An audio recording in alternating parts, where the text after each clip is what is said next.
حضرت عمر فاروق رضی اللہ تعالیٰ عنہ کا زمانہ مبارکہ تھا تو مصر کے بادشاہ کے بیٹے نے ایک عام آدمی کے بیٹے کے ساتھ اپنا گھوڑا دوڑایا تو اس غریب کے بیٹے کا گھوڑا جیت گیا۔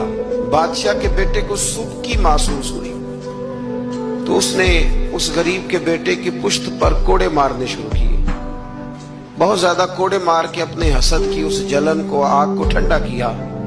یہ غریب کا بیٹا روتا ہوا گھر آ گیا۔ کچھ لوگ کہہ دیتے ہیں بچوں کو کہ بیٹا ہم نہیں ان ظالموں سے مقابلہ کر سکتے، برداشت کرو۔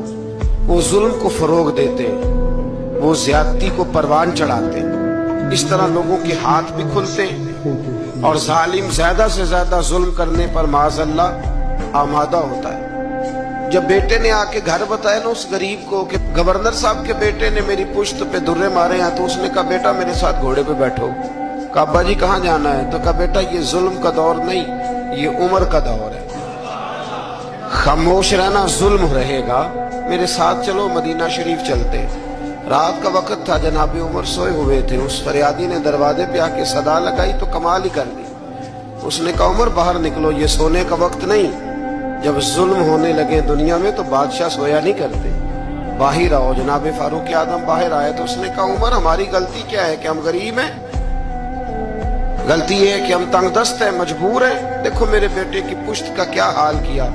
حضرت عمر نے اسی وقت بندے دوڑائے، فرمایا پکڑ کے لاؤ گورنر کو بھی اور بیٹے کو بھی۔ دونوں باپ بیٹا آئے تو کہا بیٹا جب اس نے تیری پشت پر درے مارے تھے تو اکیلا تھا؟ کہا ہاں۔ فرمایا اب تو سارا دربار سجا ہے نا، تو سب کے سامنے درے مار۔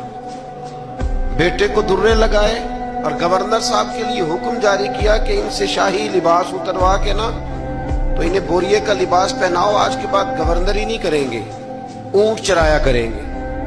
لوگوں نے کہا حضور گورنر صاحب کا کیا قصور ہے؟ غلطی تو بیٹے کی تھی۔ فرمانے لگے اسی کا تو قصور ہے، اسی نے تو اس کے دل میں یہ بات ڈالی ہے کہ تو گورنر کا بیٹا ہے۔ کس نے اس کے دل میں یہ بات ڈالی کہ تو گورنر کا بیٹا ہے؟ ظلم کو فروغ ان لوگوں نے دیا ہے جو ظلم سہنے لگے، ظلم کو فروغ ان لوگوں نے دیا ہے جو مہنگائی پر خاموش رہتے ہیں۔ دنیا میں قتیل اس سا منافق نہیں کوئی جو ظلم تو سہتا ہے بغاوت نہیں کرتا۔ دنیا میں قتیل اس سا منافق نہیں کوئی، یہ سب سے بڑا ظالم ہے جو ظلم سہتا ہے اور لوگوں کو بھی مشورہ دیتا ہے اس دور میں کچھ نہیں ہو سکتا لہذا چپ کر جاؤ۔ کوئی ایک تو بولے گا نا۔